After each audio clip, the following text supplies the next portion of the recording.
everybody, this is Digraj Singh Rajput. Welcome to social school. इस video में class 10th civics का chapter है हमारा जेंडर, रिलीजन एंड कास्ट. इस चैप्टर का एग्जाम पैक लेकर आया हूं. एग्जाम पैक जो होने वाला है आपकी एग्जाम के लिए पूरी तरह से आपको तैयार करने वाला है. कैसे? तो you might have seen the previous chapters, और ये जेंडर, रिलीजन, कास्ट के बाद में आगे के तो जो चैप्टर्स और हैं सिविक्स के, पॉलिटिकल पार्टीज और आउटकम्स ऑफ डेमोक्रेसी, वो ऑलरेडी कंप्लीटेड है. तो इस तरह से आपका सिविक्स के सारे एग्जाम पैक कंप्लीट हो जाएंगे. तो आप एग्जाम के लिए बेफिक्र हो सकते हैं इन चैप्टर्स से कि कैसे सवाल आएंगे, एक जो most probable type of questions क्या हो सकते हैं, क्या प्रैक्टिस करना है, किस तरह से आंसर लिखना है, वो सारी चीजें मैं आपको इस वीडियो में बताने वाला हूं. ठीक उसी तरह से जिस तरह से हमने प्रीवियस चैप्टर्स को कंप्लीट किया है. And here we go. Exam pack तो multiple choice question, very short answer type question, short answer type question, long answer type question, सब डाला है मैंने इसमें.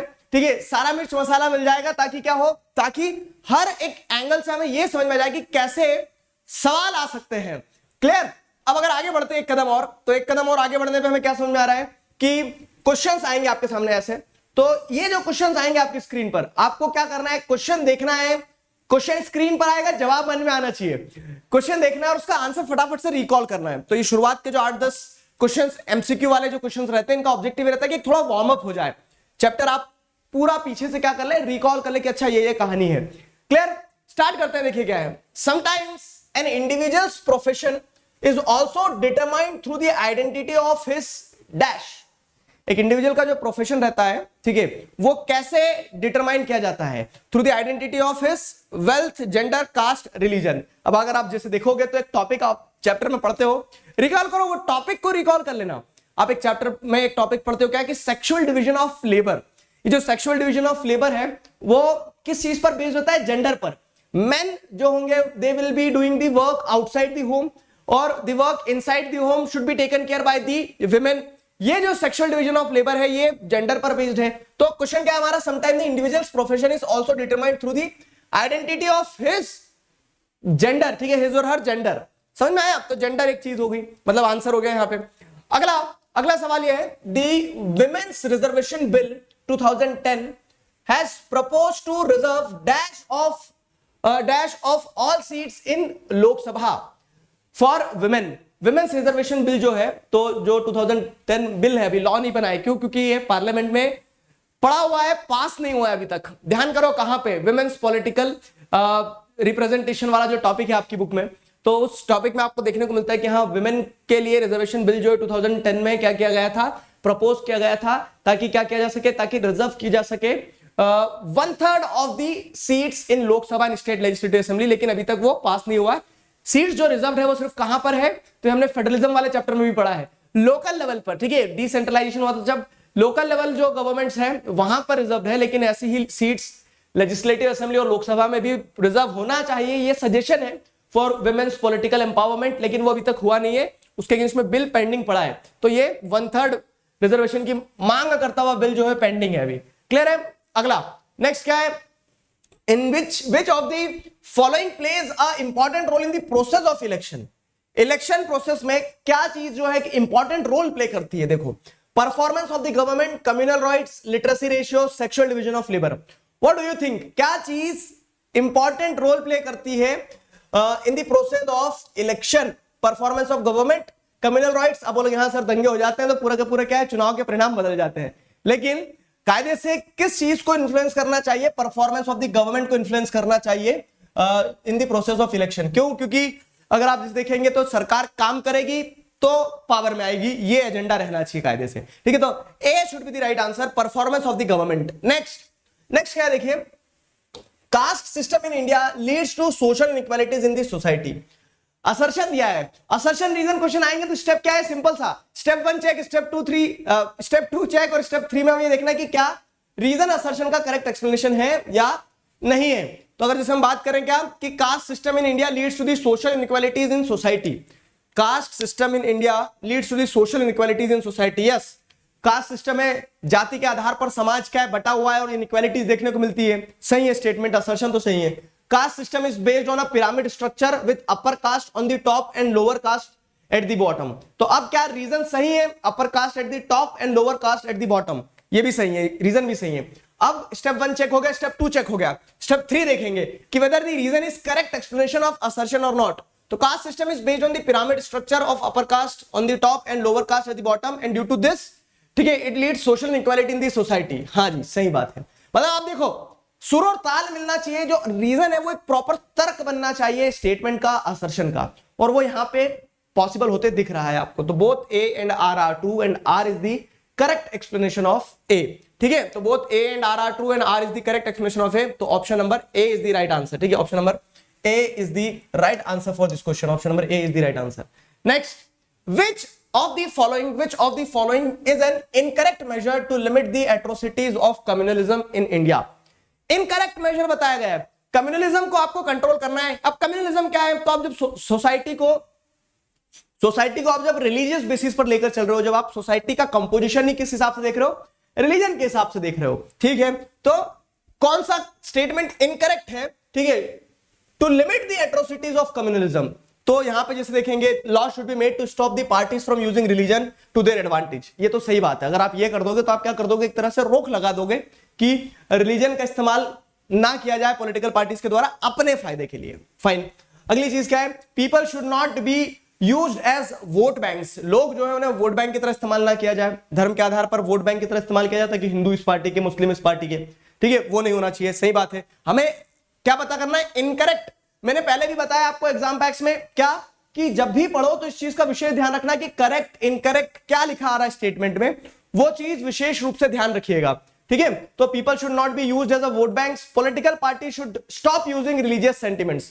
पॉलिटिकल पार्टीज को रिलीजियस सेंटिमेंट्स का इस्तेमाल नहीं करना चाहिए, रिलीजियस सेंटिमेंट्स का इस्तेमाल नहीं करना चाहिए पॉलिटिकल पार्टीज को, ठीक है। ये बात भी सही है। इनकरेक्ट क्या है? तो यूजिंग कास्ट सेंटिमेंट्स। तो कास्ट का कम्युनलिज्म से कोई लेना देना नहीं है, तो ये इनकरेक्ट है। D is the incorrect answer for this question, ठीक है। Incorrect option for this question and we have to identify the incorrect only. तो option D is the right answer. अगला, political parties use dash to gather support. किस चीज का इस्तेमाल करते हैं सपोर्ट गैदर करने के लिए?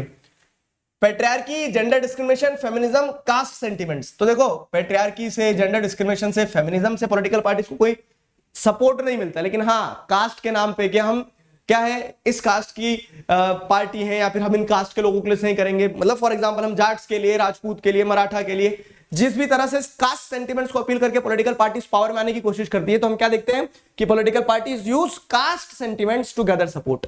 आंसर बन रहा है मन में, आंसर बनते रहना चाहिए उधर मन में, ठीक है। नेक्स्ट, एक और असर्शन रीजन आया। क्या है? असर्शन दिया है कि women's liberation movement have struggled to demand better career opportunities and equal pay for women. सही बात है, because gender discrimination is common in patriarchal society. Women's liberation movement have struggled to demand better career opportunities and equal pay for women.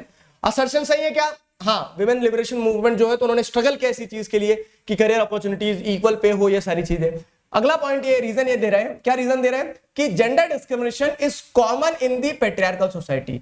Gender discrimination is common in patriarchal society. Statement भी सही है, तो statement मतलब assertion भी सही है, reason भी सही है, लेकिन क्या रीजन असर्शन का करेक्ट एक्सप्लेनेशन है? मतलब आपको यहां देखना चाहिए कि विमेन लिबरेशन मूवमेंट स्ट्रगल कर रही है इक्वल अपॉर्चुनिटीज के लिए, इक्वल पे के लिए। क्यों कर रही है? क्योंकि वो उन्हें नहीं मिल रहा है, ठीक है। तो वो लिखा होना चाहिए कहीं ना कहीं यहाँ पे कि because in a patriarchal society आप क्या देखेंगे, विमेन आर सफरिंग, इस तरह से कुछ, ठीक है। तो यहाँ पे क्या, gender discrimination is common in patriarchal society. तो व्हाट आई थिंक कि both assertion and reason are true, ठीक है। Gender discrimination is common in patriarchal society and therefore women liberation movement has struggle to demand better career opportunities and equal pay for women. हाँ जी, तो assertion भी सही है, reason भी सही है, reason should go with the assertion. क्योंकि विमेन लिबरेशन मूवमेंट क्यों स्ट्रगल कर रहे हैं? क्योंकि जेंडर डिस्क्रिमिनेशन पेट्रियार्कल सोसाइटी में कॉमन है। तो both A and R are true and R is the correct explanation of A. देखो, असर्शन रीजन के साथ मैं आपको सबसे मतलब आपके मन की बात बताता हूं। सर स्टेप 1 चेक कर लेते हैं, स्टेप 2 चेक कर लेते हैं, या तो इसी में फेल हो जाए क्वेश्चन तो बहुत अच्छी बात है कि चलो आसान है कि सी ए करना है या डी करना है। दिक्कत ही वही आती है रीजन असर्शन का करेक्ट एक्सप्लेनेशन है कि नहीं, चेक करे कि नहीं करे। तो उसके लिए निंजा टेक्निक क्या है कि इनको बिकॉज लगाकर देख लो बीच में, इसे क्वेश्चन बनाकर देखो और ये क्वेश्चन का आंसर हो रहा है क्या। अदर वे राउंड पढ़ के देखा करो कि gender discrimination is common in patriarchal society and due to this women liberation movement have struggled to demand better career opportunities and equal pay for women. तो both A and R are true and R is the correct explanation of A. समझ गए? तो both A and R are true and R is the correct explanation of A. Next question है, which of these is true about literacy rates in India? Literacy rates के context में कौन सा statement जो है सही है? लिटरेसी रेट इन इंडिया के कंटेक्स्ट में कौन सा स्टेटमेंट सही है? देखो, there is no gender gap between literacy rate of men and women in India. सफेद झूठ, ठीक है, तो गैप तो है. फिर क्या है? In rural India the percentage of literate women is more than men. ठीक है, in rural India the percentage of literate women is more than men. ये भी गलत है. ठीक, percentage of literacy among women is more in rural India than in urban India. गलत. ठीक है, तो वुमेन की लिटरेसी अर्बन एरियाज में ज्यादा है when compared with rural India. तो कौन सा स्टेटमेंट गलत है, मतलब सही है? तीनों ही गलत है. तो none of the above is the right answer for this question. None of the above. D is the right answer for this question. समझ में आया ना? क्या है वो पूछ रहे हैं, लिटरेसी रेट्स के कंटेक्स्ट में बताओ कौन सा स्टेटमेंट सही है. तो कुछ भी सही नहीं है तो वैसा. अगला सवाल ये रहा, different groups agitating for women's rights and liberation have argued that dash espoused by all religions have caused gender discrimination. Different groups agitating for women's rights and liberation have argued that dash espoused by all religions have caused gender discrimination. ठीक है, dash espoused by all religion मतलब क्या है? तो जैसे अगर आप देखेंगे हर रिलीजन में कहीं ना कहीं कुछ ना कुछ क्या होते हैं, सोशल लॉज होते हैं, एज गैप्स होता है, इकोनॉमिक स्टेटस होता है, फैमिली लॉज होते हैं. तो यहाँ पे right answer should be family laws. ठीक है, तो हर रिलीजन में आपको क्या देखने को मिलता है? कहीं ना कहीं कुछ ना कुछ फैमिली लॉज होते हैं. और उन फैमिली लॉज के चलते क्या होता है, जो हर रिलीजन में आपको कहीं ना कहीं फैमिली लॉज देखने को मिलते हैं, these are leading to the gender discrimination. जैसे ट्रिपल तलाक होता था. ठीक है, कहां तो आपको क्या देखने को मिल रहा है कि रिलीजन के बेसिस पर महिलाओं के साथ में फैमिली लॉज के नाम पे डिस्क्रिमिनेशन होता था.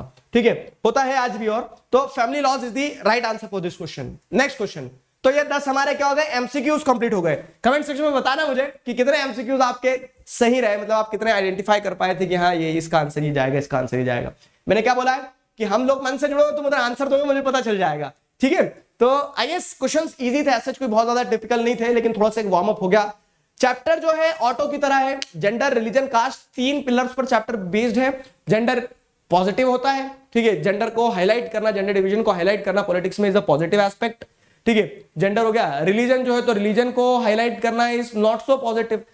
It is good until we are talking about, it is good until we are talking about the positive side of the religion. जैसे गांधी जी ने क्या कहा कि religion cannot be separated from politics, and what he meant by this, उनका कहने का मतलब यहाँ पे ये था कि जो रिलीजियस वैल्यूज है ना वो सेपरेट नहीं की जा सकती है, लेकिन जब उसको क्या किया जाता है, जब उसको अपनी पॉलिटिकल रोटियों को सेकने के लिए इस्तेमाल किया जाता है तो दैट बिकम्स अ प्रॉब्लम. ठीक है, तब वो एक समस्या बन जाती है और वो चीज जो है वो गलत होती है. तो जेंडर, रिलीजन हो गया. फिर कास्ट जो है तो कास्ट का पॉजिटिव भी है, नेगेटिव भी है. इस एस्पेक्ट में पूरा चैप्टर कवर किया था हमने जब फुल चैप्टर एक्सप्लेनेशन पढ़ा था. ठीक है, अब अगर हम आते हैं very short answer type questions पे.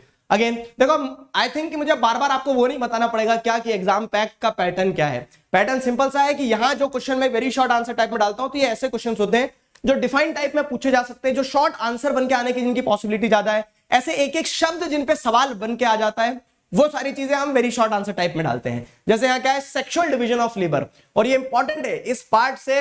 अब sexual division of labour 2 number में भी आता है, 3 में भी आ सकता है, 5 में भी आ सकता है. क्या कि सेक्सुअल डिवीजन ऑफ लेबर क्या है? ठीक है, what are its impact in the society, किसी भी कंटेक्स्ट में आ गया तो सेक्सुअल डिवीजन ऑफ लेबर क्या मतलब, आप जेंडर के बेसिस पर आप क्या कर रहे हैं, सेक्स के बेसिस पर आप क्या कर दे रहे हैं, लेबर को डिफाइन कर दे रहे हैं. अगर आंसर देखें तो it is a system in which work division is based on gender, according to which all work inside the home is either done by women or women of the family or organized by them through the domestic helpers, and work outside the home is done by men.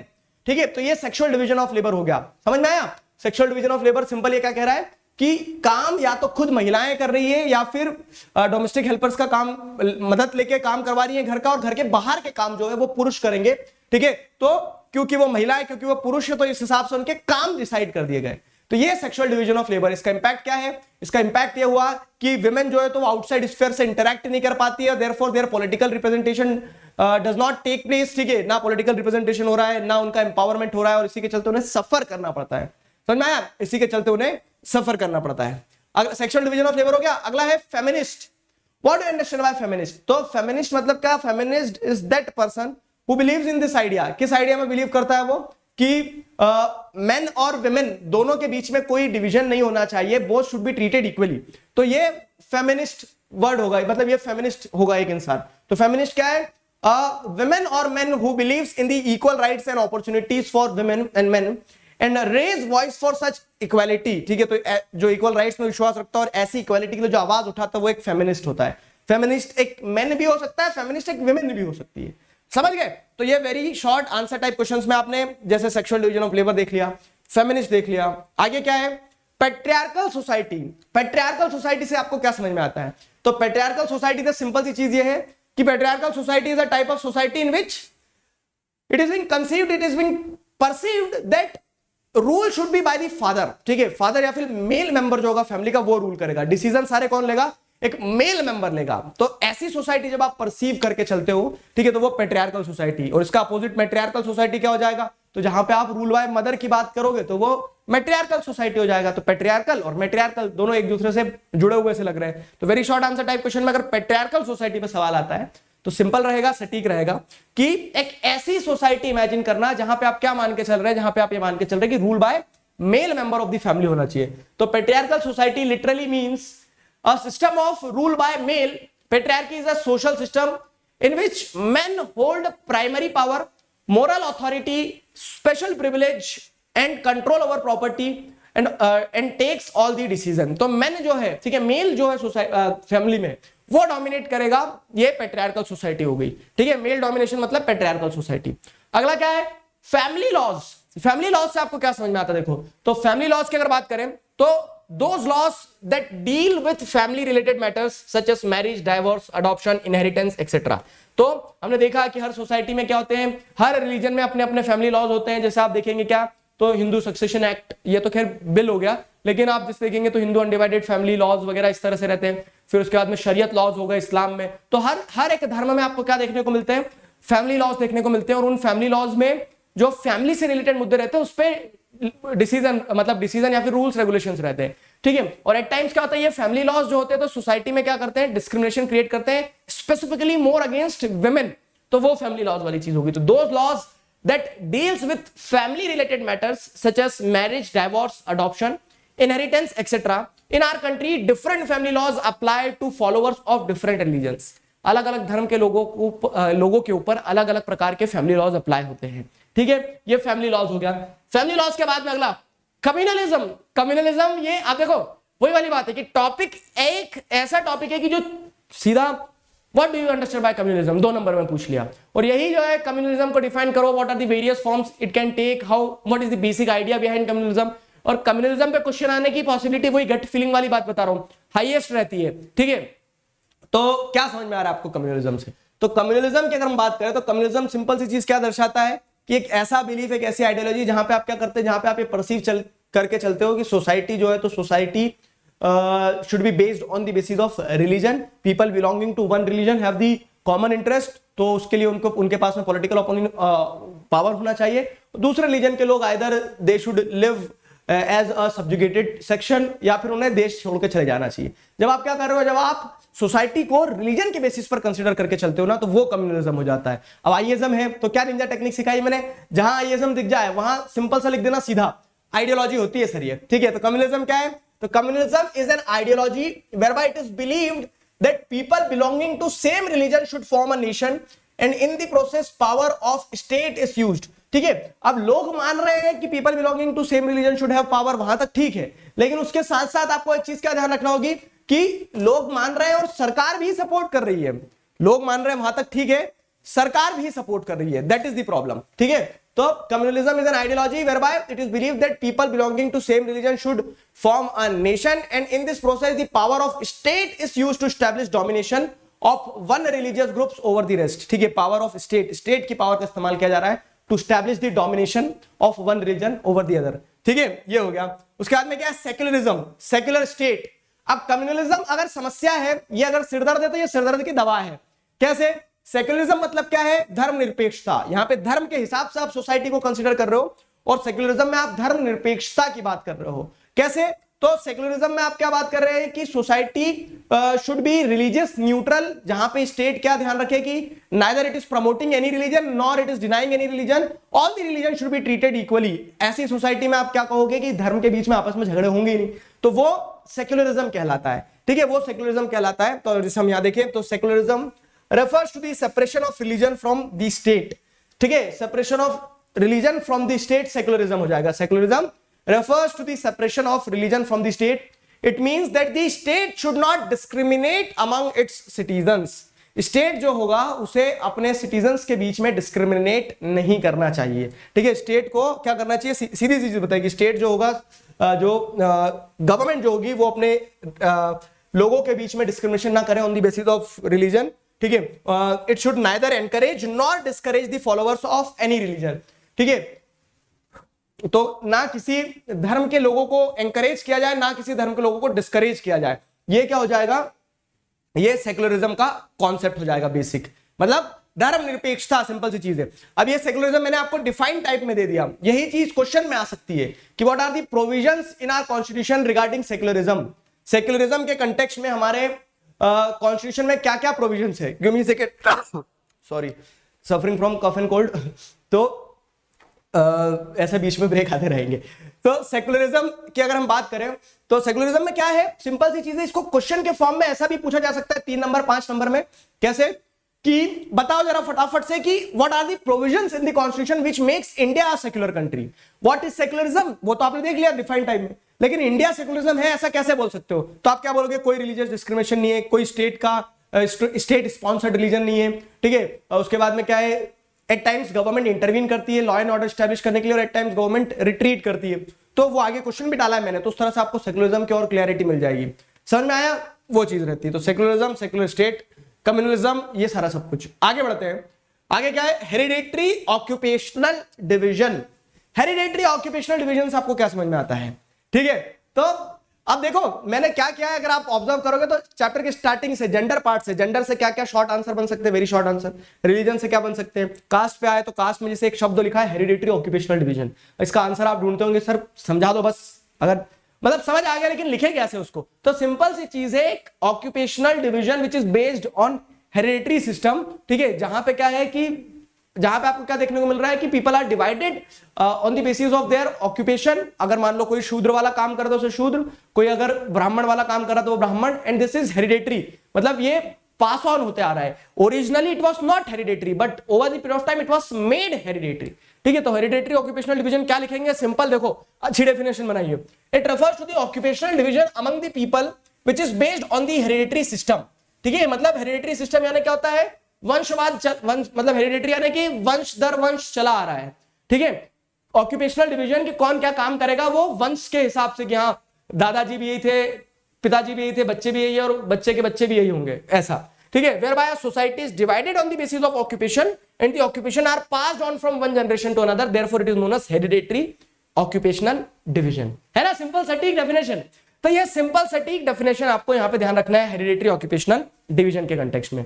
अगला सवाल, occupational mobility. अब यहां पे hereditary occupational division rigid है, fix कर दिया आपने कि हाँ वंश, एक वंश से दूसरे वंश तक क्या करेंगे, वही काम चलता रहेगा। ठीक है, कटप्पा के पूर्वज जो थे तो वो भी बाहुबली की सेवा करते थे, और कटप्पा के अगर बच्चे होते तो वो भी वही सेवा करते, फाइन। लेकिन यहां अगर जैसे देखोगे तो ऑक्यूपेशनल मोबिलिटी में क्या है कि अब कटप्पा का बच्चा अगर पढ़ लेता है तो वो क्या बोलेगा, नहीं मैं तो पढ़ लिख के क्या करूंगा, एक सॉफ्टवेयर इंजीनियर बनने वाला हूं फॉर एग्जाम्पल, या फिर डॉक्टर बनने वाला हूं, या फिर एक सीए बनने वाला हूं, जो भी इच्छा हो उसकी। ठीक है, उस पर अपन थोपेंगे नहीं कि तू डॉक्टर इंजीनियर बन। ठीक है, तो अब जैसे यहां देखोगे तो ऑक्यूपेशनल मोबिलिटी में क्या होता है कि ऑक्यूपेशन जो है, जो हेरिडेटरी चला आ रहा है सिस्टम, जो फैमिली में लोग जिस ऑक्यूपेशन को प्रैक्टिस करते आ रहे थे, तो it is not necessary that people in the upcoming generation will also follow the same occupation. ठीक है, दे विल मूव। ठीक है, वो मूवमेंट होता है, ऑक्यूपेशन में मोबिलिटी देखने को मिलती है। तो ऑक्यूपेशनल मोबिलिटी में क्या होगा कि shift from one occupation to another, usually when a new generation takes up the occupations other than those practice by their ancestors. तो एंसेस्टर्स के द्वारा जो प्रैक्टिस किया जा रहा था, ठीक है, उन रिलीजन्स को हटा, मतलब उन प्रैक्टिसेस को हटा के दूसरे ऑक्यूपेशन को प्रैक्टिस करना ऑक्यूपेशनल मोबिलिटी कहलाता है। ठीक है, ये ऑक्यूपेशनल मोबिलिटी हो गया। अगला आगे अगर बढ़े तो अगला क्या है, very short answer type questions में एक और आगे जैसे अगर आप देखोगे तो कास्ट हायरार्कीज आता है।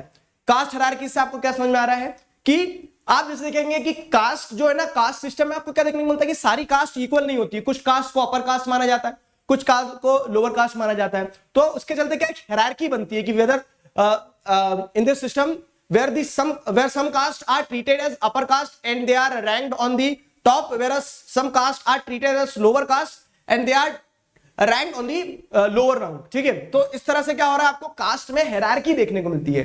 फाइन, तो a ladder like formation in which all caste groups are placed from highest to the lowest caste, some are considered as upper caste and some are considered as lower caste. तो upper caste और lower caste के हिसाब से ये आपको देखने को मिल गया कास्ट हायरार्कीज। ठीक है, ये कास्ट हायरार्कीज का केस हो गया। अब कास्ट हायरार्कीज के बाद में अगली चीज क्या है, वोट बैंक। वोट बैंक की अगर हम बात करें तो what do understand by vote bank?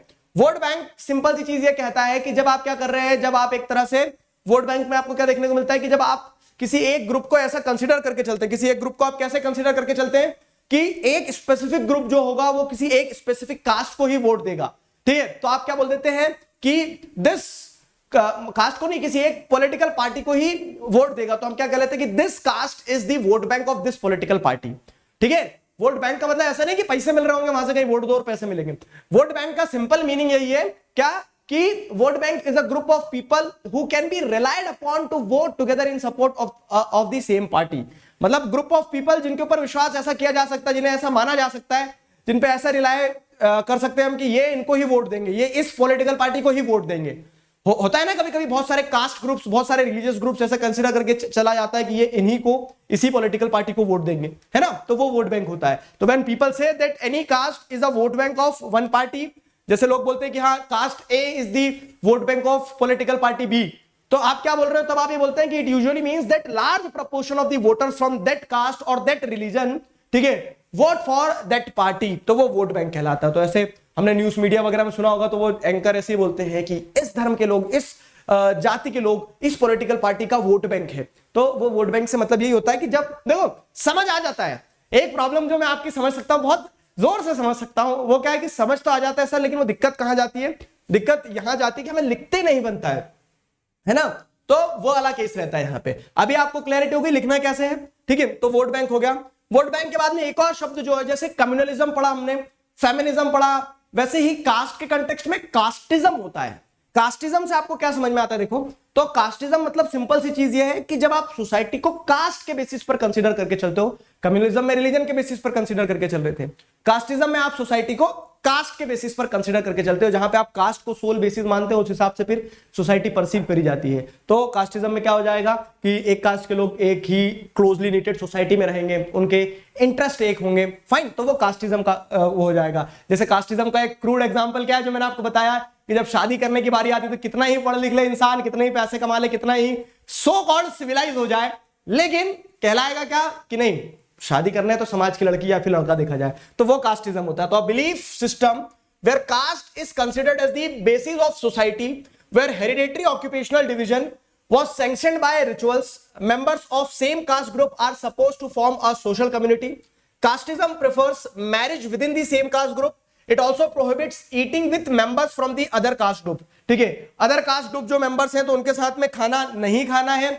Marriage would be among the people of same caste group. तो जब कास्ट को इस तरह से आप बेसिस मानकर चलते हो तो वो कास्टिज्म कहलाता है, जातिवाद जिसे कहा जाता है, समझ गए। तो ये कास्टिज्म हो गया। आगे बढ़ते हैं, आगे क्या देखो, very short answer type question चालू हो रहे हैं यहाँ पे। तो short answer type questions clear हुआ आपको।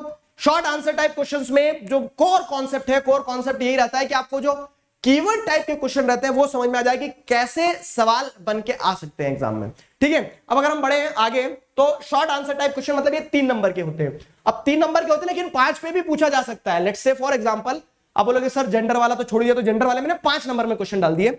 अगर जैसे टॉपिक उठा, explain the idea behind communal politics. अब कम्युनल पॉलिटिक्स के पीछे का आइडिया बताओ। अब यही 5 में पूछ लिया अगर, तो फिर 5 में हमें क्या करना रहेगा, 5 आइडियाज पिच करना रहेंगे। जैसे मैं आपको समझा रहा हूं, अब क्या है, कम्युनल पॉलिटिक्स में आप रिलीजन को as a basis of society मान के चलते हो। एक रीजन के लोग एक ही कंट्री बनाएंगे, दूसरे रीजन के लोग या तो सब्जुगेट होकर रहे या फिर देश छोड़ के चले जाए, ठीक है। और कम्युनल पॉलिटिक्स का एक जो वर्स्ट फॉर्म रहता है तो उसमें क्या होने लगता है, आपको देखने को मिलता है कि दंगे वगैरह होने लगते हैं, ये सारी चीजें, ठीक है। और स्टेट का सपोर्ट होता है। तो ये सब आइडियाज है कम्युनल पॉलिटिक्स के। आई वुड से अगर आपने मतलब देखो, मेरे को एक वो जो अंदर से ऐसा भाव आता है ना आप लोगों के टुवर्ड्स, वो बता रहा हूं मैं कुछ कुछ टॉपिक्स ऐसे होते हैं जिन्हें स्टूडेंट्स जो है तो वो ऐसे साइड में पार्क कर देते हैं, क्या कि अभी समझ नहीं आ रहा, ठीक है छोड़ता हूं बाद में करूंगा, फाइन। तो उन्हीं टॉपिक्स में एक कम्युनलिज्म होता है। तो आई would say that just take out some time period, I have made the videos, do watch those videos. Specific communalism पे देखना आपको, कम्युनलिज्म पे देखो, फुल चैप्टर एक्सप्लेनेशन में उतना दौड़ा दो पूरा चैप्टर समझ में आएगा, तो कम्युनलिज्म को देखो। क्यों? क्योंकि वो ऐसा रहता है ना, जब तक आपको कॉन्सेप्ट क्लियर नहीं होगा आप आंसर नहीं लिख पाओगे। तो इसके लिए कॉन्सेप्ट क्लैरिटी पे ज्यादा फोकस किया करो, ठीक है। अल्टीमेटली आंसर लिखना है आपको, तो आंसर तभी लिख पाओगे, और मन से ही लिखना, रट के तो जाना नहीं है। जब आप क्या कर पाओगे, बहुत अच्छी तरह से कॉन्सेप्ट्स पर क्लियर रहोगे। मैं आपको यह ढांचा देते चल रहा हूं, जरूरी नहीं कि ये आंसर आपको ऐसे कैसे रट के लिख के आना है, एक ढांचा दे रहा हूं। अब जैसे क्या कम्युनल पॉलिटिक्स के आइडिया को पूछा है, तो सिंपल है, communal politics is based on the idea that religion is the only basis of forming a community. It believes that followers of one religion belong to the same community, their interest, ideas and opinions are the same. तो ये communism का basic idea हो गया, और 3 number में लिखना है, इतना ही छोड़ के नहीं आएंगे। तो फिर क्या है, communism politics follows that people belonging to different religion can not be a part of same community. इसीलिए क्या है, their ideas and demands are bound to be different. और उसी के चलते क्या है, in an extreme case of communism, communal politics follows that people from different religions are not equal citizens and cannot live together within one nation, which leads to the partition of the country, as we have seen the partition of Pakistan from India, ठीक है। तो पाकिस्तान इसी basis पर बना। पाकिस्तान के leaders ने communal politics के हवा में आते हुए ये कंसीडर कर लिया कि नहीं, हिंदूज और मुस्लिम्स के इंटरेस्ट अलग अलग है, नहीं रहे ना आज तो इंडिया में हिंदू मुस्लिम साथ में, लेकिन उस समय ऐसा लगा कि they can not have the same religion, they can not have the same ideas and interest. Therefore extreme situation में कम्युनिज्म के आपको क्या देखने को मिलता है कि कंट्री का पार्टीशन होता है। हमसे अच्छा कौन समझ सकता है इस चीज को, ठीक है। तो ये केस हो गया कम्युनलिज्म का, समझ गए, ये केस हो गया कम्युनलिज्म का। आगे बढ़े, mention any 3 features of secularism described in the Indian constitution. Secularism के 3 फीचर जो इंडियन कॉन्स्टिट्यूशन में दिए। देखो बीच में जो आप सोच रहे होंगे टॉपिक कहां गए बीच के, तो वो भी आएंगे, 5 नंबर के क्वेश्चन में वो डाले मैंने। अब जैसे एक सवाल सेक्युलरिज्म पे बहुत इंपॉर्टेंट बनता है, सेक्युलरिज्म क्या है ये तो आपको समझ में आ गया। अब सेक्युलरिज्म एक 5 नंबर का क्वेश्चन ऐसा बन गया, what do you understand by secularism and what makes India a secular country, what are the provisions given in the constitution that makes India a secular country. अब मैं क्या सवाल, मतलब क्या स्टेटमेंट कहने वाला हूं, आपको समझ में आ गया होगा। क्या सवाल, हाँ बोल दो, सवाल बहरूपिया होता है। देखो तो मैंने बताया ना, एक ही क्वेश्चन मल्टीपल सेंस में क्या बन गया, एक ही तरह का क्वेश्चन अलग अलग रूप रंग लेकर के आ जाएगा, आपके सामने आ जाएगा। तो उस चीज का थोड़ा ध्यान रखिएगा और उस तरह से फिर क्या है लिखते चलिएगा, ठीक है। तो आप 3 फीचर्स ऑफ सेक्युलरिज्म पूछ लिया, या फिर what makes India secular country, what are the provisions given in the constitution which makes India secular country, किसी भी कंटेक्स्ट में आए। तो जैसे क्या आएगा कि आप देखेंगे हमारे यहाँ कोई ऑफिशियल रिलीजन नहीं है इंडिया का। जैसे आप क्या देखेंगे, श्रीलंका में बुद्धिज्म था, पाकिस्तान में इस्लाम है, क्रिश्चियनिटी इंग्लैंड की है, ठीक है। तो हमारा कोई ऑफिशियल रिलीजन नहीं है, मतलब all the religions are treated equally. The constitution provides to all individuals and communities freedom to profess होगा यहाँ, ठीक है, freedom to profess, practice and propagate any religion और डू नॉट फॉलो एनी। हमारा संविधान इस चीज की आजादी देता है, जो रिलीजन फॉलो करना है करो, कोई रिलीजन फॉलो नहीं करना है मत करो, ठीक है। तो उस चीज की आजादी है। The constitution provides to all individuals and communities freedom to profess, practice and propagate any religion और डू नॉट फॉलो एनी, ठीक है। The constitution allows the state to intervene in the matters of religion in order to ensure equality with in the religious communities. ये भी एक और चीज होगी क्या कि हमारा कॉन्स्टिट्यूशन जो है, तो कॉन्स्टिट्यूशन अलाउ करता है स्टेट को कि रिलीजियस मैटर में इंटरवीन कर सके। वो ऐसा नहीं है कि हम कोई ऑफिशियल रिलीजन नहीं रख रहे तो इसका मतलब कि रिलीजन लड़ाता रहे, हमें क्या लेना देना, नहीं। हम क्या है, हमारे कॉन्स्टिट्यूशन में एक प्रोविजन ये भी है कि जब जरूरत पड़ेगी तो गवर्नमेंट विल इंटरवीन, ठीक है। The constitution allows the state to intervene in the matters of religion in order to ensure equality with in the religious communities. समझ गए, ये केस रहता है। तो ये सेक्युलरिज्म की बात हो गई। अब जैसे ये 5 नंबर में आ गया, तो और पॉइंट आप लिख सकते हो कि रिलीजियस, मतलब जो 4 पॉइंट बुक में दिए, रिलीजियस ग्राउंड पे डिस्क्रिमिनेशन नहीं होंगे। सेक्युलरिज्म जो है, तो सेक्युलरिज्म क्या है, it is the very basic idea of the nation, ठीक है। क्यों? क्योंकि सेक्युलरिज्म नहीं होता तो इंडिया, आज इंडिया नहीं रहता, जैसे हम जो गुलदस्ते के टाइप एक देश दिखता है ना वो, तो it is the very basic notion for the country. समझ में आ गया। नेक्स्ट अगला क्या देखिए, describe any 3 factors that are responsible for breaking down the caste system in India. India में जो कास्ट सिस्टम है उसके ब्रेकडाउन में, ठीक है, इंडिया के कास्ट सिस्टम के ब्रेकडाउन में आपको क्या देखने को मिल रहा है, describe any 3 factors that are responsible for breaking down the caste system in India, ठीक है। तो कास्ट सिस्टम इंडिया में क्यों ब्रेकडाउन हुए, क्या कारण रहे होंगे, फाइन। तो अब अगर आप आगे देखोगे तो कास्ट कास्ट इनइक्वालिटीज वगैरह है, सारा सब कुछ है, लेकिन आज कास्ट इनइक्वालिटीज कम हो रही है। ठीक है, अब यही क्वेश्चन 5 नंबर में ऐसा भी आ सकता है कि how the socio economic development are leading to the breaking down of caste inequalities, तो उसमें आप लिखेंगे ऑक्यूपेशनल मोबिलिटी। ठीक है, उसके बाद में क्या हो रहा है, लैंडलॉर्ड्स की पोजीशन वीकनिंग होते जा रही है, अर्बनाइजेशन, ये सारे कारण हैं। लेकिन अगर ब्रॉडली पूछा गया तो आप तो चारों मतलब पूरे सेंस में बताओ कि क्या क्या फैक्टर्स रहे। तो जो सोशल रिफॉर्मर्स थे उनका प्रयास रहा है, सोशियो इकोनॉमिक चेंजेस आ रहे हैं उस कारण से हो रहा है। ठीक है, उसी के साथ साथ आपको क्या देखने को मिल रहा है कि कास्ट इक्वालिटीज इसलिए भी खत्म हो रही है क्योंकि हमारा कॉन्स्टिट्यूशन ही प्रोहिबिट करता है कि किसी भी तरह से कास्ट के बेसिस पर कोई डिस्क्रिमिनेशन नहीं किया जा सकता है। ठीक है, तो अब अगर जैसे आगे देखें हम तो क्या आंसर लिखेंगे आप, 3 factors that are responsible for breaking down. क्यों ब्रेक डाउन हो रहे कास्ट इनइक्वालिटी? सबसे पहले कि पॉलिटिकल लीडर, सोशल रिफॉर्मर्स जैसे Jyotiba Phule, Gandhi ji, B R Ambedkar, Periyar Ramaswamy Naicker advocated and work to establish a society without caste inequalities. This is one reason. अब यही 5 number में आ जाएगा तो क्या करेंगे आप? 5 नंबर में आ जाएगा तो देखो इसमें कितना सारे दिया है कि with economic development, large scale urbanisation, growth of literacy, education, occupational mobility, weakening of the position of landlords and zamindars in the village, the old rigid notion of caste hierarchy is dying. तो इसी को आप split करके 2 idea समझा सकते हैं, introduction दे सकते हैं, कंक्लूजन दे सकते हैं। तो you are free to be creative when it comes to write the answer. माथा देखो, तिलक लगाओ, जितने नंबर का सवाल है उस हिसाब से आपके आइडियाज पिच होना चाहिए। ठीक है, वो चीज रहती। तो the Constitution of India prohibited any caste based discrimination and led the foundation of policies to reverse the injustice of the caste system. ठीक है, तो कॉन्स्टिट्यूशन जो है तो उसने प्रोहिबिट किया कि कास्ट बेस्ड डिस्क्रिमिनेशन नहीं होना चाहिए, और इसी के चलते आपको क्या देखने को मिलता है कि कास्ट इनइक्वालिटी जो है खत्म हुई है। तो ये आपने 3 फैक्टर्स लिख दिए which are responsible for the breaking down of caste system in India. Is that clear? Fine, तो ये कास्ट सिस्टम का क्वेश्चन हो गया। अब जेंडर, रिलीजन, कास्ट टेम्पो है हमारा चैप्टर, तो 3 टायर वाला। अब अगर तीसरे टायर में आप देखोगे कास्ट में आपको क्या है, कास्ट इनइक्वालिटीज के बारे में बताया, तो कास्ट इनइक्वालिटीज क्या होती है वो सारी चीज आगे देख लेंगे। कास्ट इनइक्वालिटीज क्यों ब्रेक डाउन हो रही है वो देख लिया है। अब caste in politics and politics in caste chapter पढ़ा है, Bablu in car and car on Bablu.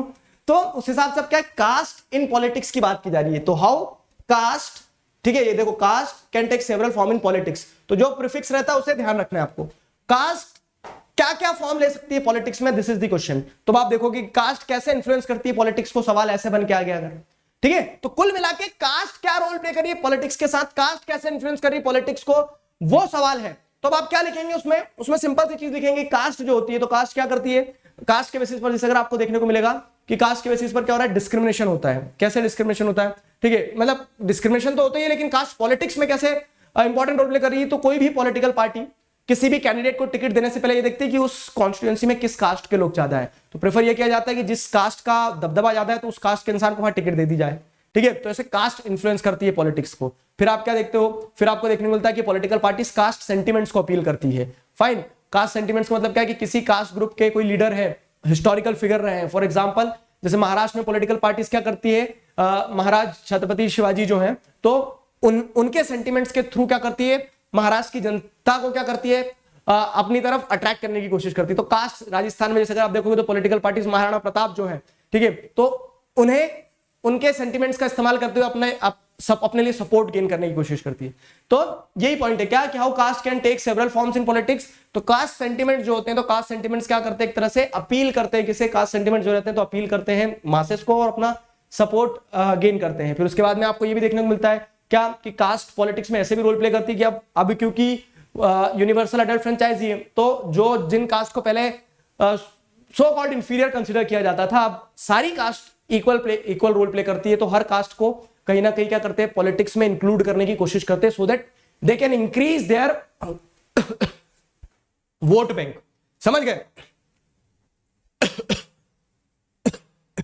Just give me a second. चलो आगे बढ़ते हैं। देखो, तो while choosing candidates for election, political parties consider caste composition of the voters to win support.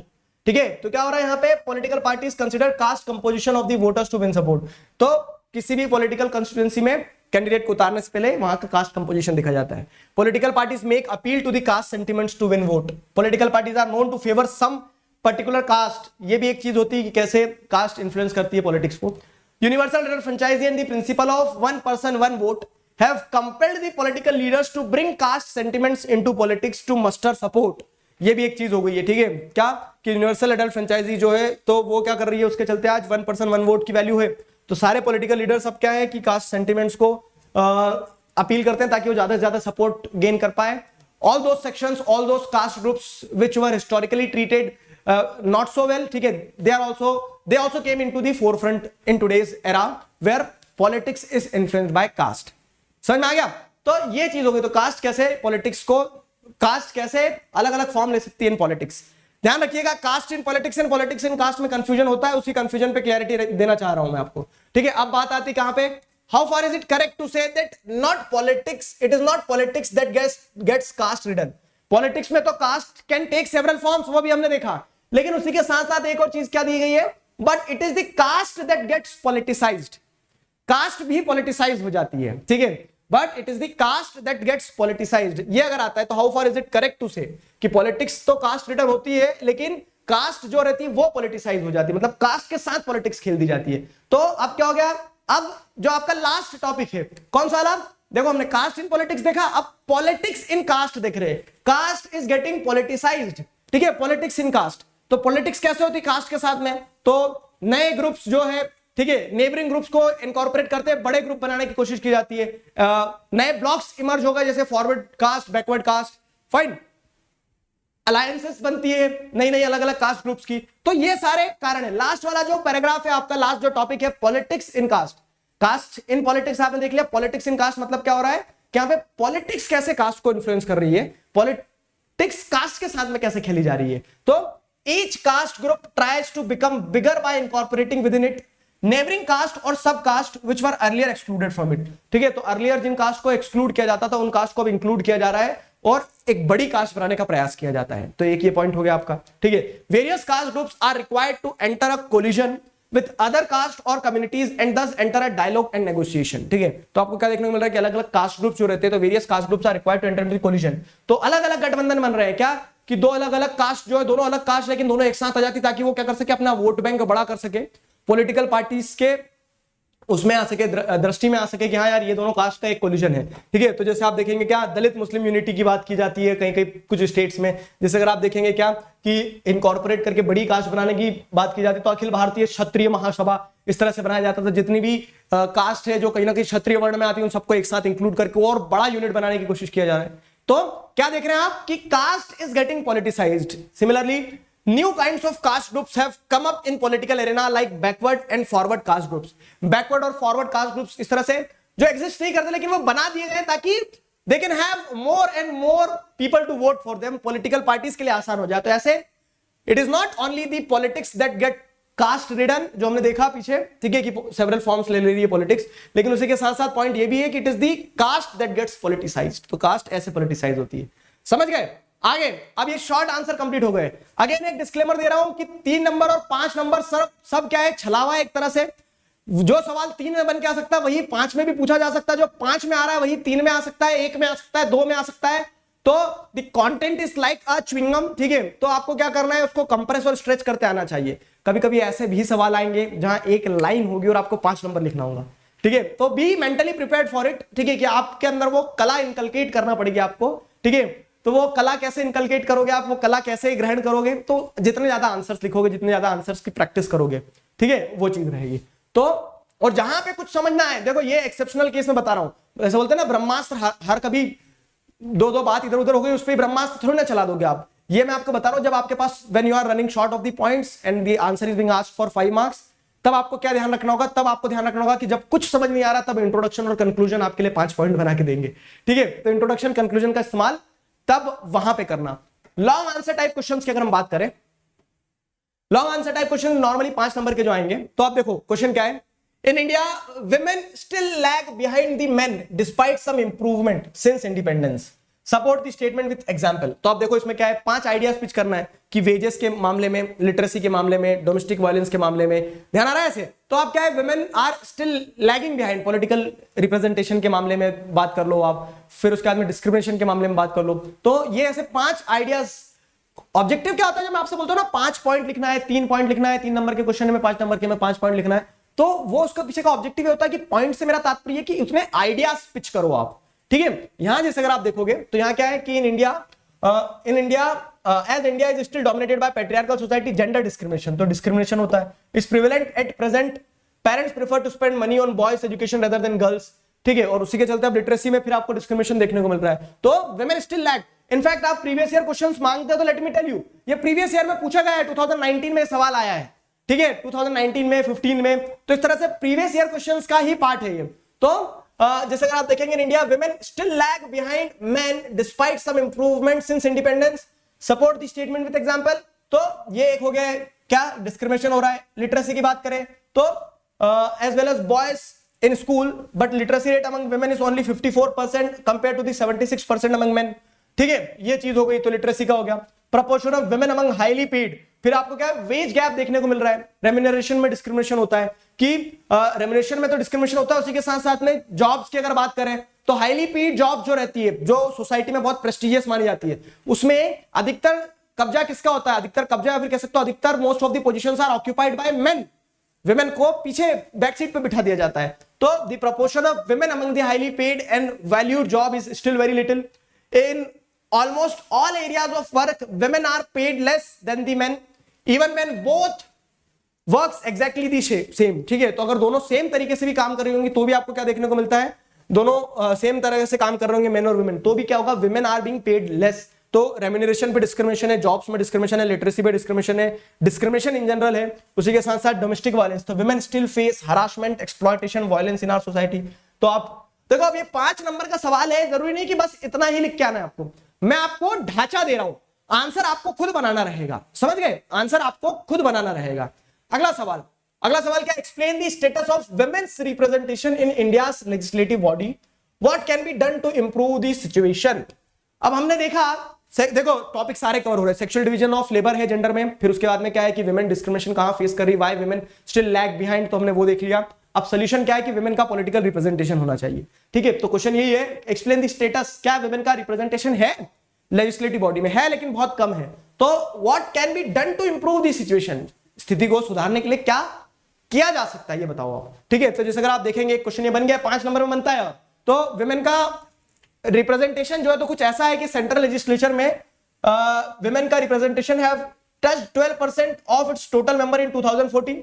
State legislature में less than 5% of the total member are women, ठीक है, मतलब 95% मेन है। फिर पंचायती राज में 1/3 of the seats are reserve for women, Panchayati Raj में 1/3 seat जो है वो वुमेन के लिए रिजर्व है, लेकिन सिर्फ पंचायती राज तक ही है। तो what can be done to improve the situation, तो इंप्रूव करने के लिए it should be legally binding to have fair proportion of women in the elected bodies, साथ ही साथ there should be reservation of at least 1/3 of seats in Lok Sabha and state legislative assemblies for women, ठीक है। तो reservation होना चाहिए लोकसभा में और स्टेट लेजिस्लेटिव असेंबलीज में वुमेन के लिए, ठीक है। अभी देखो जादू दिखाता हूं, गायब होने वापस, ठीक है।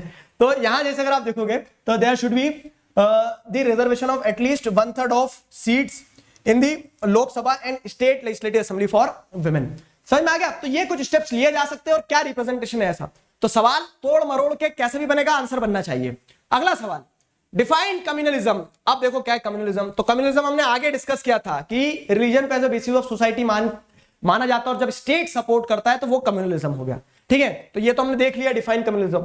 अगला क्या, explain any 3 forms communalism in Indian politics takes place, ठीक है। तो communalism in the Indian politics, explain in 3 forms of communalism, explain any 4 लिख दिया। चलो मैंने यहाँ पे 5 नंबर का क्वेश्चन है तो 1 नंबर और 4 नंबर ऐसा कर दिया। अगर इसको ऐसे देखोगे तो 2 और 3 की मार्किंग स्कीम पे भी आ सकता है 2+3 के हिसाब से। तो अब what are the different forms of communalism seen in the Indian politics, ठीक है। What are the different forms which communalism can take place in the politics, क्या है। तो जैसे अगर आप देखेंगे तो कम्युनलिज्म क्या क्या फॉर्म ले सकता है, तो डेफिनेशन में आपने डिफाइन कर दिया, communalism is an ideology whereby religion is perceived as the social basis of religion is perceived as the basis of society and state supports this idea, then that society is known as communal society, या फिर वो communalism का idea हो गया। अब explain any 3 form which communism in Indian politics can take place, ठीक है। तो क्या देखने को मिल रहा है, तो जो मोस्ट कॉमन एक्सप्रेशन है कम्युनलिज्म का, it is in everyday beliefs, ठीक है। आपकी रोजमर्रा की जिंदगी में आपको कम्युनलिज्म देखने को मिलता है। कैसे, जहां पे आप क्या है, these routinely involve religious prejudices, stereotypes बना रहे हैं आप रिलीजियस कम्युनिटीज को लेके, belief in the superiority of one religion over other religion. Simple book में देखो, एक इस चैप्टर की खासियत बताता हूं मैं आपको, ऐसा लगता जरूर टिपिकल है लेकिन इसमें सीधे सिंपल बुक में पॉइंट्स बना के दिए आपको कि ये क्वेश्चन आएगा तो ये पॉइंट्स में आंसर जाएंगे आपके, एंड हियर इट इज, ठीक है। A communal mind often leads to a quest of political dominance of one's own religious community. For those belonging to the majority community, this takes the form of majoritarian domination. For those belonging to minority community, it can take the form of a desire to form separate political unit. ठीक है, तो आपको यहां clearly समझ में आ रहा है क्या कि कम्युनलिज्म जो है, तो कम्युनलिज्म आपको अलग अलग फॉर्म लेते देखने को मिल सकता है. कम्युनल माइंड जो रहता है तो उसको पॉलिटिकल डोमिनेंस की क्वेस्ट होती है. कैसे पॉलिटिकल डोमिनेंस की क्वेस्ट होती है कि वो चाहेगा कि वो डोमिनेट करे. किस पर डोमिनेट करे? तो वो डोमिनेट करे उसकी कम्युनिटी के ऊपर. तो अगर वो मेजोरिटी कम्युनिटी का लीडर होगा तो मेजोरिटेरियनिज्म होगा, माइनॉरिटी कम्युनिटी का होगा तो सेपरेशन की बात करेगा. Next, political mobilisation on religious lines is another frequent form of communalism. तो हमने ये देख लिया क्या कि कम्युनलिज्म कैसे, एक तो एवरीडे बिलीफ में छा जाएगा हमारे, दूसरा क्या होगा कि जो इंसान पॉलिटिकल डोमिनेंस चाहेगा तो वो मेजोरिटेरियनिज्म या फिर बात कर लो किस चीज की, सेपरेट पॉलिटिकल यूनिट बनाने की बात करेगा. तीसरा फॉर्म ऑफ कम्युनलिज्म जो मोस्ट कॉमन है, वो तीसरा फॉर्म क्या रहेगा कि political mobilisation on religious line is another frequent form of communalism. जहां पे क्या होगा, जहां पे एवरीडे लाइफ हो गया, हमने देख लिया, पॉलिटिकल क्वेस्ट रहेगी लोगों के मन में. ये सारे फॉर्म ऑफ कम्युनल पॉलिटिक्स आपको इंडिया में देखने को मिल जाएंगे. तीसरी चीज जो है वो ये है कि क्या होने लगता है, रिलीजियस मतलब political mobilisation on religious lines होता है. Political mobilisation on religious lines का मतलब क्या है कि धर्म के आधार पर लोगों को मोबिलाइज किया जाता है. मोबिलाइज करना मतलब मूव करना. कैसे? तो ऐसा होगा कि स्पेसिफिक पॉलिटिकल पार्टीज में रैलियों में क्या होगा, किसी एक कलर का झंडा लहराया जा रहा है, ठीक है, एक पार्टी के द्वारा, दूसरी पार्टी के द्वारा दूसरे कलर का झंडा लहराया जा रहा है, ठीक है, सैक्रेड सिंबल्स का इस्तेमाल किया जाएगा. ठीक, ये सारी चीजें. तो आपको this involves the use of sacred symbols. Religious leaders को रैली में ले आएंगे. रिलीजियस लीडर्स बोलते हो कि भैया मुझे क्यों तुम राजनीति में घिस रहे हो, मुझे तो उस परम पिता के साथ में क्या करना है, मेल करना है, मैं लोगों को सत्संग सुना रहा हूं, तो मुझे जबरन राजनीति में खींच के ले जा रहे हो. लेकिन क्या कर सकते हैं, ये भी होता है. ठीक है, बहुत सी बार आपने देखा होगा कि religious leaders also are being seen in the political rallies. Emotional appeal and plain fear in order to bring the followers of one religion together in the political arena. ठीक है, तो बहुत सारे माइनॉरिटी रिलीजन्स क्या करते हैं, they play the fear card.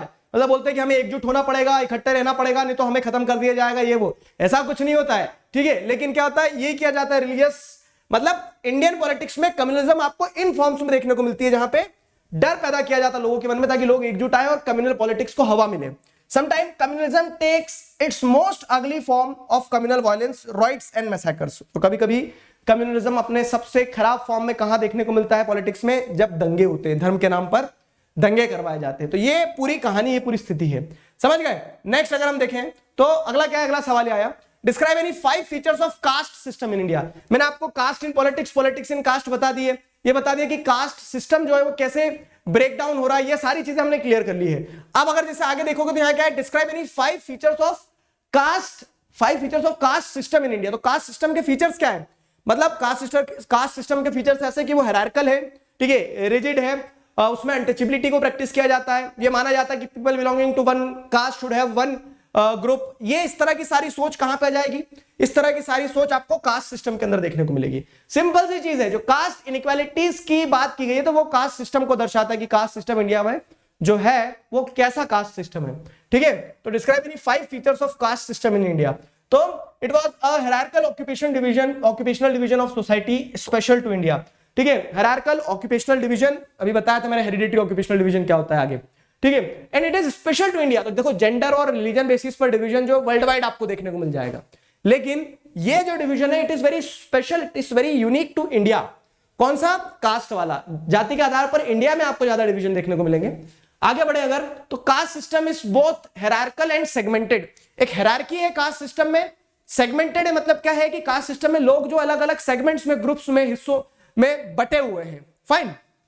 अगली चीज क्या है, the most important aspect of caste system is untouchability. Caste system का एक और फीचर ये कि यहाँ पे अनटचेबिलिटी चलती है. तो सो कॉल्ड अपर कास्ट जो रहती है वो लोअर कास्ट को इंफीरियर कंसीडर करती है और फिर क्या, अनटचेबिलिटी प्रैक्टिस किया जाता है. तो in caste system the members of same caste group formed a social community that followed similar occupation, married with in the caste and did not mingle with other caste. तो caste system में uniqueness ये है, जैसे मैंने बताया, वो hierarchical है, segmented है. तो एक सेगमेंट के लोग क्या करते हैं, वो अपनी सेगमेंट में रहना पसंद करते हैं, उन्हीं सेगमेंट में शादी करना, उन्हीं सेगमेंट में खाना, उन्हीं सेगमेंट में सेलिब्रेट करना प्रेफर करते हैं. तो caste system was based on exclusion of the discrimination against the outcast group. ठीक है, आउटकास्ट ग्रुप के अगेंस्ट में एक्सक्लूजन देखने को मिलता है, डिस्क्रिमिनेशन देखने को मिलता है, और यही अनटचेबिलिटी का प्रैक्टिकल आपको इंप्लीकेशन देखने को मिल रहा है ग्राउंड पे।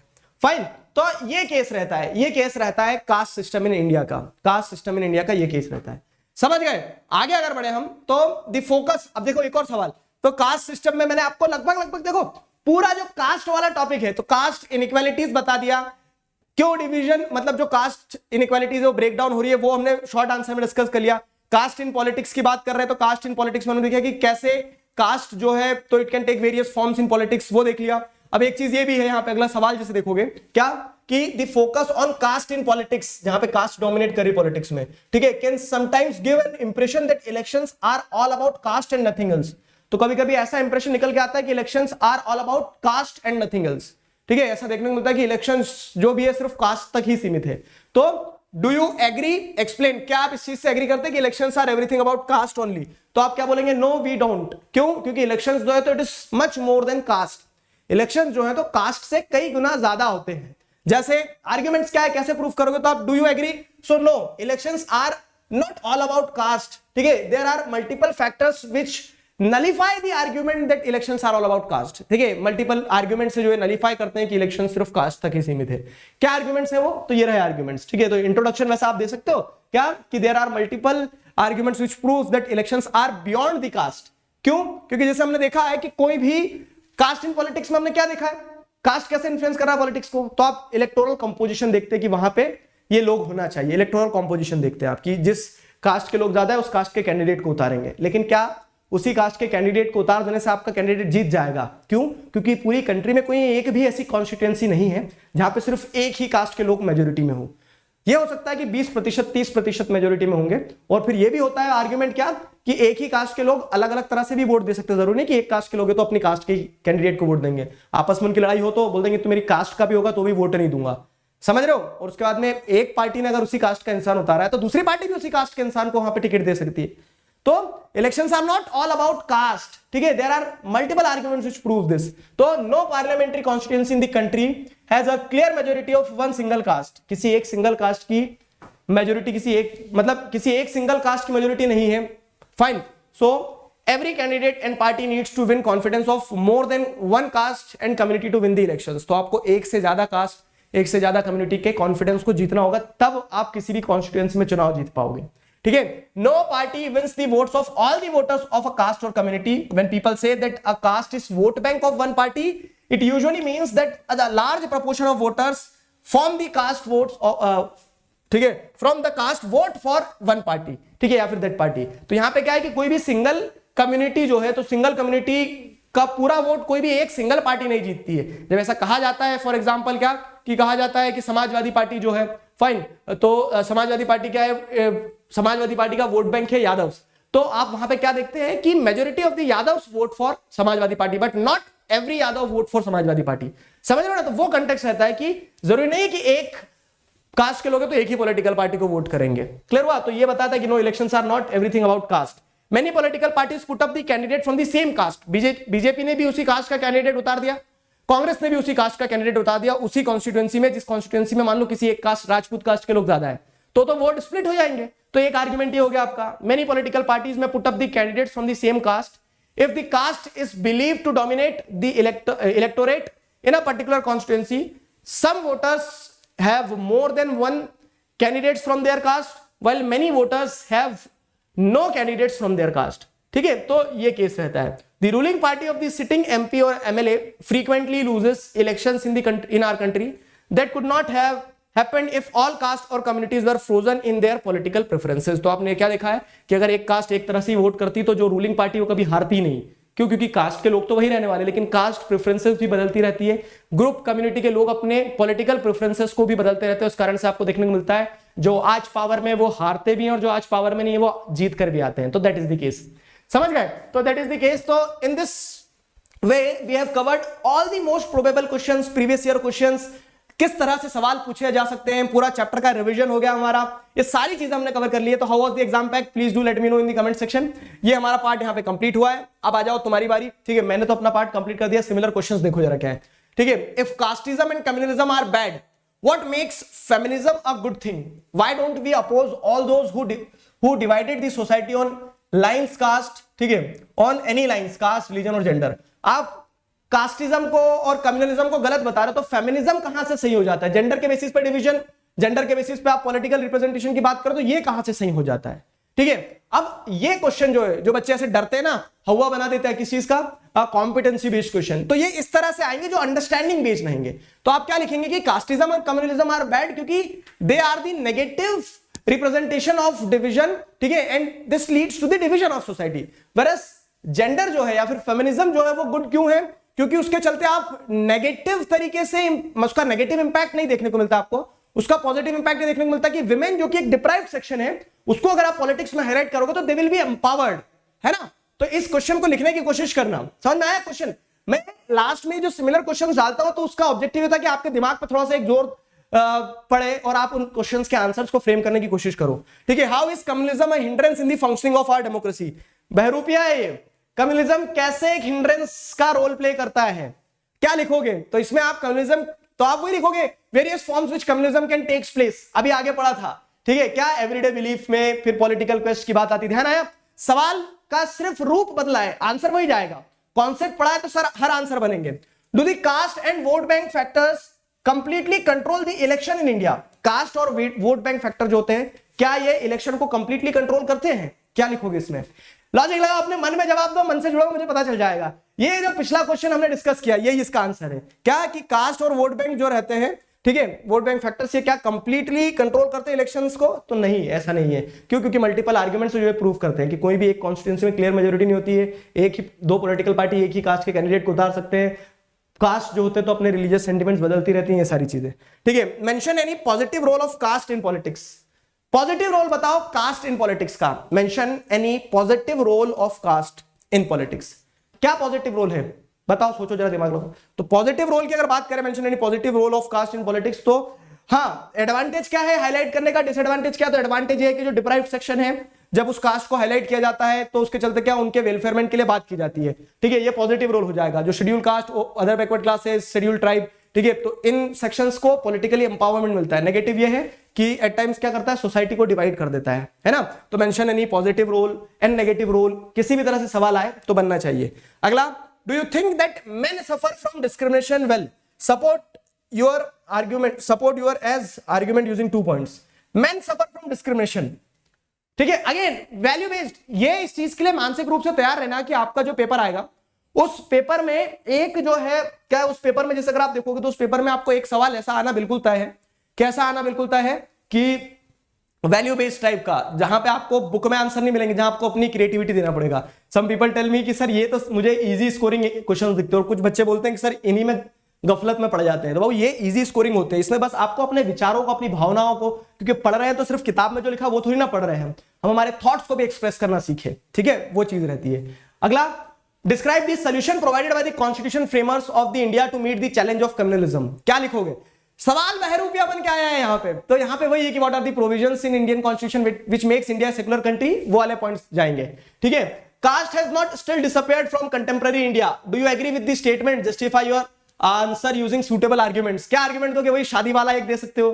ठीक है, कास्ट पूरी तरह से क्यों डिसअपियर नहीं हुई? क्योंकि आज भी आपको देखने को मिलता है, तो people have closely knitted circles among the caste groups despite having education. People prefer to marry with the people belonging to the same caste group. ये सारे arguments चाहिए यहाँ। Next, describe 3 advantages of political expression of caste differences. ठीक है, describe 3 advantages of the political expression of caste differences. Caste differences के political expression को अगर आप लिखोगे यहाँ पे तो कैसे लिख सकते हो? ठीक है, एडवांटेज की पूछा है, तो यही वाला सवाल जो हमने यहाँ देखा है, कौन सा वाला? Positive role of caste. वहीं पे आप जिस देख रहे हो क्या, advantage of political expression of caste differences. सवाल एक ही है, बस शब्द बदले हैं। ठीक है, that's why intentionally put this type of questions, कि आपको मानसिक रूप से वो तैयार कर दूं कि एक ही सवाल को देखो कितने तरीके से पूछा जा सकता है। अगला सवाल, caste has not still disappeared from the contemporary India. ओह, ये तो रिपीट हो गया। ठीक है, ये रिपीट हो गया।